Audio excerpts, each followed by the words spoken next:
এই মাছগুলো আছে, এই মাছগুলো হলো 500 টাকা কেজি, মোবাইল সহ 500 টাকা কেজি, মানে বিশাল মাছ, নদীর মাছ।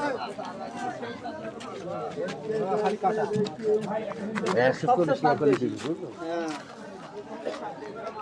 আরে পোয়া মাছ 90 টাকা পোয়া না? হ্যাঁ 90 টাকা পোয়া, বড় বড় পোয়া। আর এগুলো 40 টাকা পোয়া, নদীর চান্দা। এই খোলসে কি আসলে, খোলসে কি রানী খোলসে পদ্মা খোলসে 180 টাকা কেজি। আর মোয়া মাছ 100 টাকা পোয়া।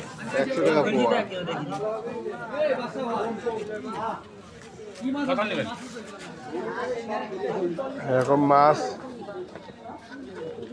আপনারা নিতে পারবেন, চলে আসবেন। নদীর মাছ, হ্যাঁ হ্যাঁ হ্যাঁ হ্যাঁ, নেবো নেবো, দাঁড়া ঘুরে আসতেছি। মাছ হচ্ছে আজকে, মাছের আমদানি বেশি, মাছ নিতে পারবেন, বনপাড়াতে আসবেন আপনারা।